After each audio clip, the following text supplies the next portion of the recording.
I am from the Southeast. I am ashamed of my governors. Every one of them.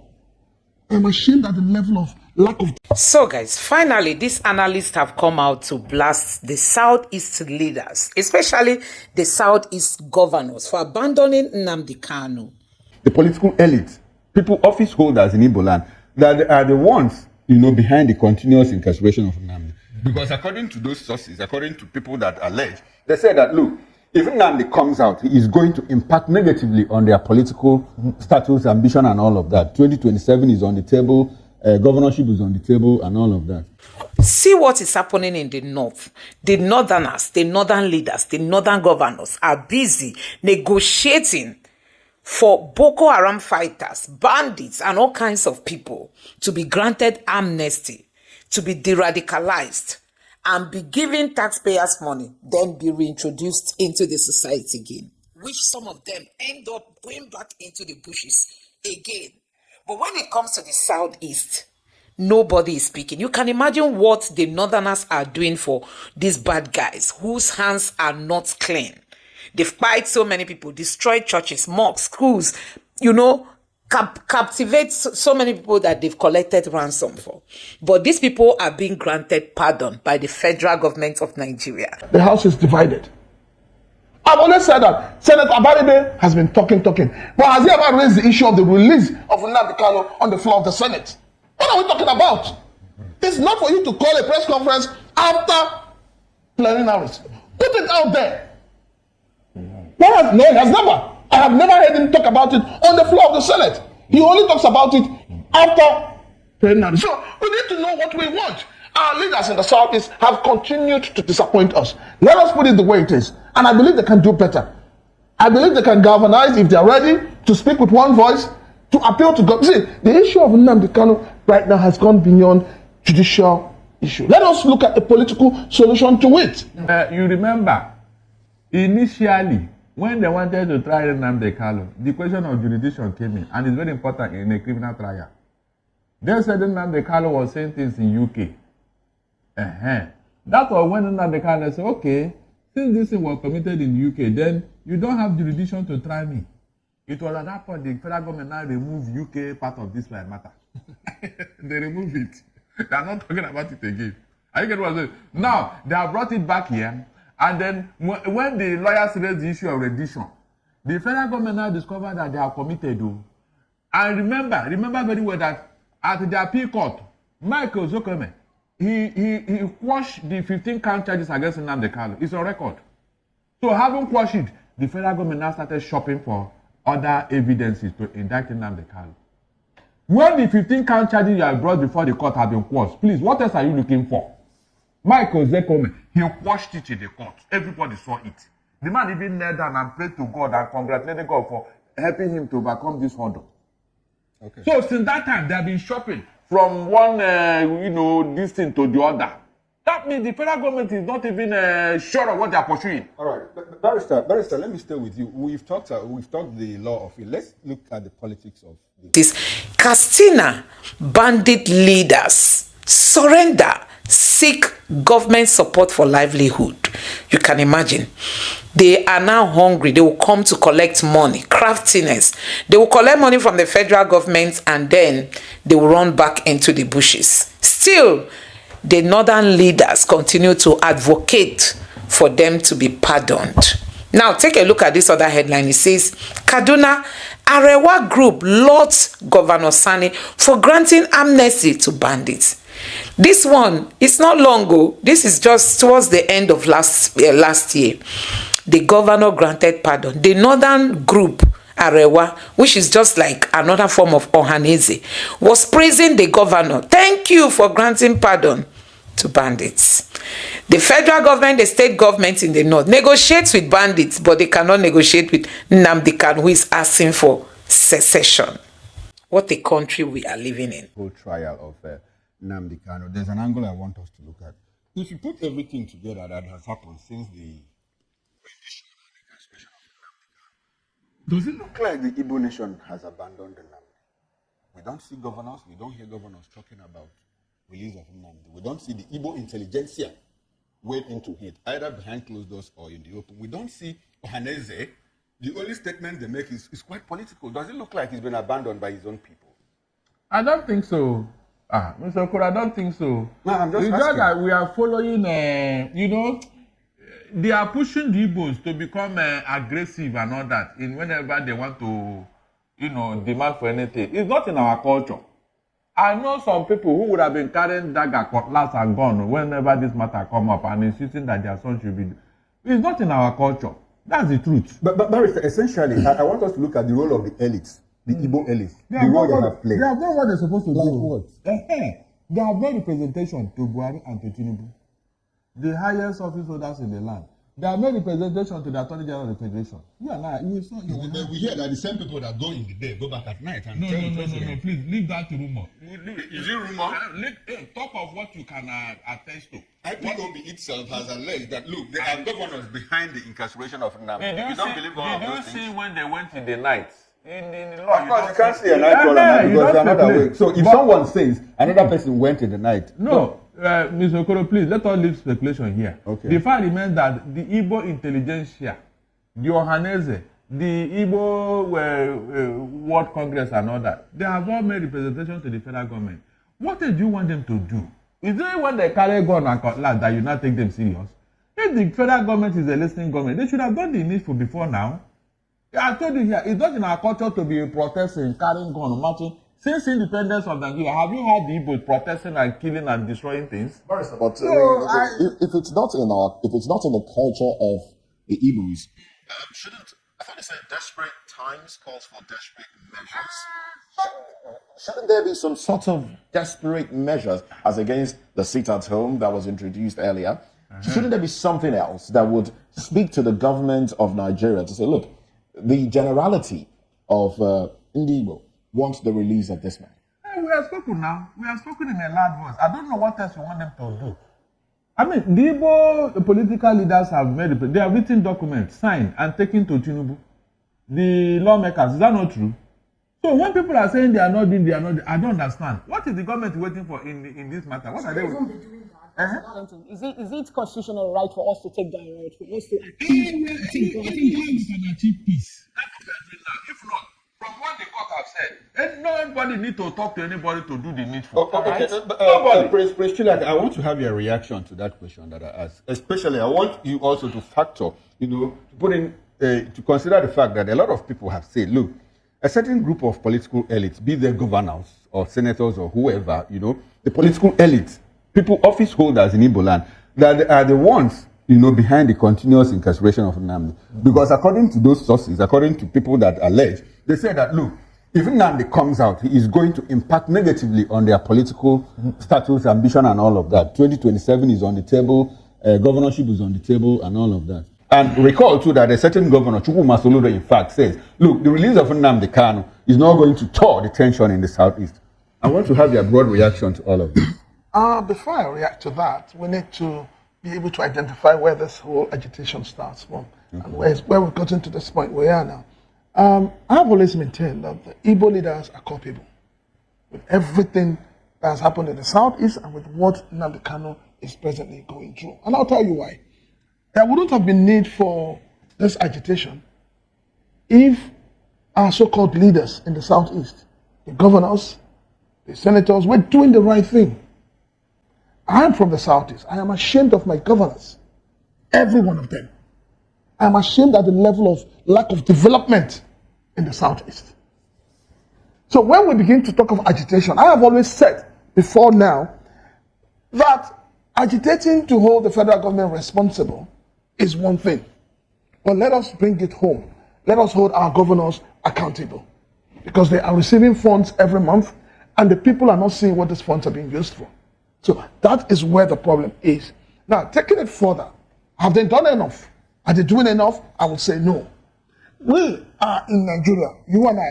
We have seen how, when it comes to the north, trying to get the person out, we've seen how they go about it. Not violently, but we've seen the kind of people that come out to speak. And they don't stop speaking until they achieve something. Bringing it to the southwest, we've seen it severally, where the leaders in the southwest have come together as a bloc. And then they galvanize their people to say, this is what we want. the Southeast are doing it? How many? Your governors are not interested because your governors are saying one thing here, they're doing another thing on the other side. If the governors, as we claim, have come together to say they want Nnamdi Kanu to be released, why would another governor come out to say releasing him will not be a solution? Does it not show you that the House is divided? I've always said that Senator Abaribe has been talking. But has he ever raised the issue of the release of Nnamdi Kanu on the floor of the Senate? What are we talking about? It's not for you to call a press conference after planning out. Get it out there.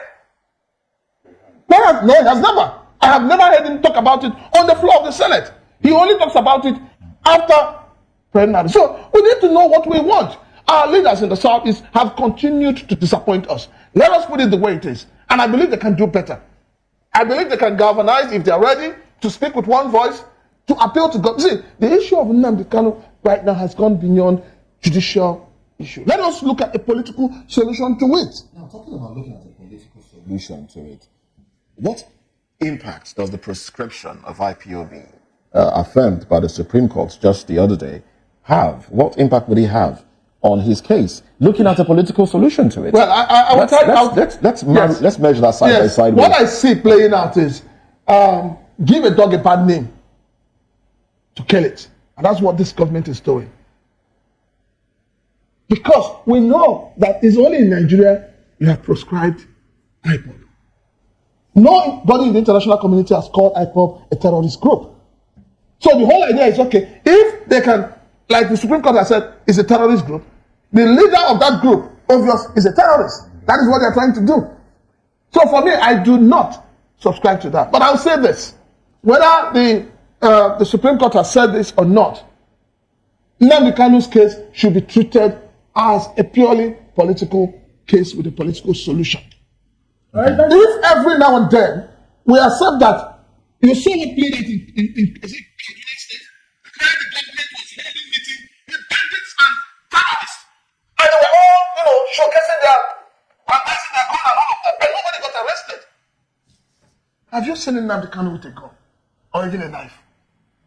So if we have a country where you can look at somebody who has killed many people, who have kidnapped people, who have collected ransom, who have maimed people, who have turned Nigerians into living in IDP camps, and you say they have repented, and you forgive them, and you absorb them. So why is Nnamdi case different? Okay. Is it because he's agitated? Is it because of the word Biafra is coming out? We need to know. It's interesting to know that even today, the defense headquarters made us understand that 800 surrender the Boko Haram terrorists who are repentant are passing through the de-radicalization process. And, after that, the next thing we hear is they've been reintegrated back into the society. These are terrorist group members, and they say they are repented. No, the funny thing, we know how this whole kidnapping thing started, especially in Lagos with Evans, the kidnapper. Now Evans is telling everybody through his lawyers that he has repented. In other words, he could be freed anytime, because that is the kind of judicial system we are applying in this country. And I keep saying, forgive and forget. Nobody's talking about the bruises. Nobody's talking about the pains. Nobody's talking about the sufferings. So how do we want to say there's going to be justice and peace when injustice has overclouded our sense of judgment? Interesting one. That's a very, very heavy question there. How are we going to, make this whole thing? I wish that we can just sleep and wake up and find out that everything is working the way it should work. Now, Barrister Darlington, you were saying something earlier. I said that the case have not even begun, that the trial processes of Nnamdi Kanu have not started. And now with this indefinite adjournment of this case, where lies its fate? Is it that it's going to spend more time? What is really happening? What does this indefinite adjournment portend? You see, when we are talking of tribal sentiments, one of the things that destroy a country is tribal and ethnic and religious sentiment in a very serious national issue. You and I know very well that if Tinubu have not come to power, Nnamdi Kanu and Shawore wouldn't have been released, because it was when he came into power, I think a month after that this thing happened. Is that not true? When Buhari was in power, of course, his kinsmen, they were having a free day. Whatever they are doing, nobody bothers and all that. Dasuki had been released, Bawa had been released, you know, even this other guy, Al-Mustafa. So, what's the Wadume? Just to name them. It's like when my man is in power, you know, in like having Abraham in heaven, so you can't go to hell.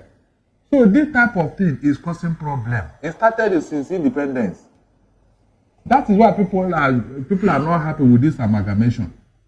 We never see ourselves as one. Everything is tempted towards religion, ethnic and tribal sentiment. Everything we do in Nigeria today. Is that how we are going to... It's quite an unfortunate one. It's very unfortunate, seriously. I don't know why people are not looking at it. Everything has to be, where did it come from? Which religion? Which, you know? And that thing has made Nigeria not to move forward. Are you telling me that if an Igbo man were in power today, Nnamdi Kanu will still be in detention? That speaks to a larger problem. That speaks to a bigger problem of division within Nigeria. I don't know.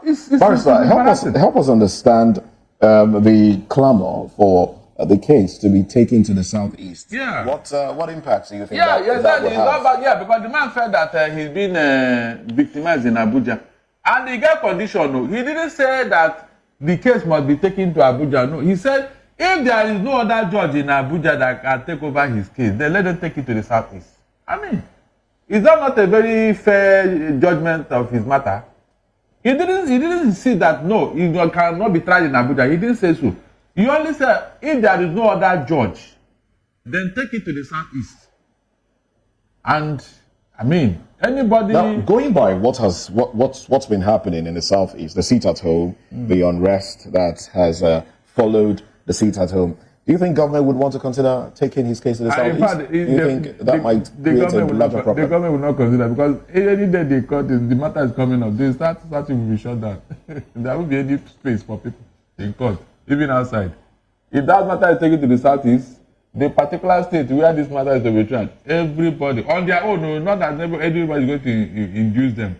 They will shut down that state for that day. Barrister, do you think that do you think that the federal government will care more for the safety of Nnamdi Kanu being tried in the southeast, or southeast being shut down? I mean, the southeast has been shut down every month for the past 3 years, and the federal government never blinked an eye. I mean, the attitude is like, if you like, stay at home, that's your business. The thing is that even in Abuja where he's being tried, I don't think his life is being threatened. No, that's what I'm saying. Do you think that the government will be more interested in his safety and will not take him to the southeast for trial, or because, according to you, the southeast will be shut down? I mean, the southeast has been on lockdown every month for the past 3 years. The thing is that the federal government have to consider two factors here. One, the security situation that may arise. Because definitely people will clamor, people will surge into the court and all that. Okay, so they fear more for his safety. Exactly. And the security agency may not handle the crowd. That is one. So it's essentially about the safety of Nnamdi. They want him alive, not because the southeast will be shut down. Yeah, good. So, and even where he is now, Nnamdi Kanu has never told us that his life is being threatened. From what he did in court, it doesn't look like a sick man or somebody who is having health challenges. Ms. Francis, He was so vocal and do you all share that. the same view? So what I think is that the federal government should not even think, even I won't even like it. Okay. I won't even like it. I won't. Prince Francis. Well, for me, it doesn't matter where the case is tried. For me, it's the fact that he's saying he doesn't want a particular judge. And in your constitution, your 1999 constitution, he has a right to do that. And I think the right thing to do right now is to say, okay, if he doesn't agree, I mean, you can't tell me there are no other judges in the federal capital that can take care of this case, except people are scared, or except that they are seeing something that we're not seeing. They're trying to avoid something that, like I said, maybe everybody just feels that this case, there's no case. Okay, I think too. I think we need to clarify something. I hope I'm just correct, because Nnamdi, he wasn't particular about said he said the former eastern region. Could be protected, could be Cross, it could be Calabar, it could be Uyo, it could even be Bayelsa or Yenagoa. I think that was the bottom line of what he's saying is that he doesn't want Yako as the judge of his case. Period. So anywhere you feel that you have a judge that can take it, if you have somebody in Abuja, fine and good. If not, any other place, including the Southwest. Including the Southwest. When you are angry, I was just referencing his words, former eastern region. No, that thing it doesn't need to come up, because the states have moved on. The regions have moved on. You can't go back. There is nothing like former Eastern region where you bring South. You know, something you bring down to Eastern region. No, I don't think he said it out of I wasn't. I didn't. I know where. No, let us be sincere. I know where he's going. What he's trying to tell you is that his agitation for Biafra is still there. That is what he's. You know, he's trying to tell you that those are Biafra region, whether you like it or not. Let us not You know, run from it. You know, you cannot even pursue that until Biafra become reality. Even the South people, ordinary Nnamdi Kanu that they gave the chairman to somebody from River. Look at the hoopla is causing. So you cannot force the people of the South into Southeast as of today. I totally agree with you. I think you are miscontextualizing the whole thing that I said on what Nnamdi said. Nnamdi is not trying to recreate the Eastern region. He said, if you can't try me if you can't find another judge in Abuja, take me to any part of the former Eastern region. No. You can't say that. It's not. There is nothing like that now, as of today. He may have said it. Is there no former Eastern region? There is. That's the Former. point. Yes, there is. He's not trying to recreate it. He said, take me to any of the place in the former. He didn't say take me to Eastern region. He There said is former. nothing like former because the former Eastern region included South and Southeast. Other what we're operating today, as of today, that is the nomenclature. All right then. So if you are saying former, where is that former Eastern region? Where is it today? Where is it? You can't name them now. You can't. This Katsina bandit leaders surrender, seek government support for livelihood. You can imagine. They are now hungry. They will come to collect money, craftiness. They will collect money from the federal government and then they will run back into the bushes. Still, the northern leaders continue to advocate for them to be pardoned. Now, take a look at this other headline. It says, Kaduna Arewa Group lauds Governor Sani for granting amnesty to bandits. This one is not long ago. This is just towards the end of last year.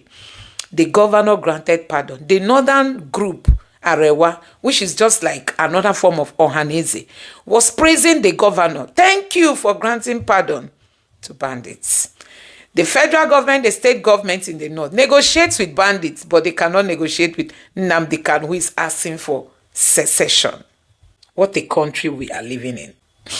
And this other headline says, 800 repentant Boko Haram terrorists undergoing de-radicalization. This one happened this February on the 10th. They are undergoing de-radicalization. This is not the first time. Oh. This is not the second. It's not the third. It's not the fourth. It's not even the fifth. Many times we have seen headlines like this. People whose hands are full with blood, granted pardon, de-radicalized, giving taxpayers money, and some of them end up going back to the bushes again. And this other headline says, honestly, what is happening in this country is only in the southeast that the southeast governors are mum. They are quiet. Now, this other headline says, Amnesty. Security operatives meet bandits representatives in Katsina State. This one is recent, though. Few days before the month ended. Our security operatives, maybe it's the military, I don't know. They will be going to meet bandits representatives. The federal government keeps negotiating with bandits and terror guys, the Boko Haram fighters, but they don't have time to negotiate with Igbo for saying they are being marginalized. Nnamdi Kanu's charge is being moved from treasonable felony to terrorism, but he has never carried gun to buy somebody. He has never kidnapped any person and asked for ransom. But see all what he's going through. Anyway, guys, I'm going to allow you to take a look at some of the reactions coming from this analyst. Just take a look for yourself. And with what Nnamdi Kanu is presently going through. And I'll tell you why. There wouldn't have been need for this agitation. So, he was saying it, but maybe out of anger or whatever. No, but I don't think he said it out of anger. I know where. No, let us be sincere. I know where he's going. We are saying exactly what he's saying. What he's trying to tell you is that his agitation for Biafra is still there. That is what he's, he's trying to tell you that those are Biafra region, whether you like it or not. Let us not run from it. You cannot even pursue that until Biafra become reality. even the South people, ordinary Ohanes Igbo that they gave the chairman to somebody from River. Look at the hoopla is causing. So you cannot force the people of the South into Southeast as of today. I totally agree. Barrister, I think we are miscontextualizing the whole thing that I said on what Nnamdi said. Nnamdi is not trying to recreate the Eastern region. He said, if you can't try me if you can't find another judge in Abuja, take me to any part of the former Eastern region. No. You can't say that. It's not. There is nothing like that now. As of today, he may have said it. Barrister, is there no former Eastern region? There is. Yes, there is. He's not trying to recreate it. He said, take me to any of the place in the former. He didn't say take me to Eastern region. He there said is nothing like former because the former Eastern region included the South and Southeast. Other what we're operating today, as of today, that is the nomenclature. All right then. So if you are saying former, where is that former Eastern region? Where is it today? Where is it? You can't name them now. You can't. So guys, one keeps wondering if this is a country that we all can really live in united. I don't know what's happening in Nigeria.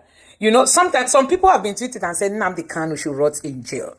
But you see the federal government is busy granting amnesty to bandits, to terrorists, people whose hands are full with blood. Nnamdi Kanu they can never say they saw him with even gun. Just because he's asking for secession, he should rot in jail. And we are saying we want our country to be better, a place that is full of injustice. How do you grow a country like this? So guys, you have seen it for yourself. It's not all about Nnamdi Kanu, but you can see it's a pure hatred for a particular tribe. Pure hatred for Igbo. That's what you are seeing. It's not just a matter of it's Nnamdi Kanu. Pure hatred. This is not the first time the federal government is granting pardon, amnesty, or whatever they call it. We saw that numerous times under Buhari. Now, Tinubu has taken over. The same thing. There is no way to deter these people so that they don't go back into their evil. They are rather being encouraged. You see, this last headline says that the bandits surrendered, that he needs money. He needs money, you know. He needs money. That's why he's asking for pardon. That they should help him and support his livelihood. So guys, one keeps wondering who did this to us. Who did this to us? Honestly, it's really so sad, you know, seeing what is happening in this country. When we say that there is hatred for Igbo, it's not a matter of, you know, trying to just to say it for saying sake. You see it happening live. I mean, you see it. It's real. It's not a joke. It's not that we are playing. There is, you know, a plan, a plot against a certain people. Indeed. But guess what? God is with us. You can hold Nnamdi Kanu, but you can never quench the cry in the hearts of every Igbo person, be it young or small. People who have heard about the Biafran War and what the Igbos went through. There is that bitterness, that anger in the hearts of people. Instead of the federal government to come, something that is so simple to do. Sit down with the people and ask them, what are your grievances? You may not even be able to provide whatever be their request, but just give them that assurance that you are with them. What will it take? That's what we call leadership. For those Southeast leaders who are mum, who are quiet because Nnamdi Kanu is being held, do you expect to get answer in the day of your own agony? Do you expect to have somebody come to your rescue when you are in a tight corner? Don't forget, everything is not all about money. If everything is all about money, somebody like Ekweremadu will not be in jail. But God knows where to meet people. If you think because everything is fine with you and nobody have the pain of what Nnamdi Kanu is going through, then don't worry. You know, it's turn by turn. Anyway, guys, let me know what you think about all this in the comment section below. Please don't forget to subscribe to the channel. Turn on the notification bell. Please give this video a like so that YouTube can recommend it to others. And drop your thoughts in the comment section below. Thank you.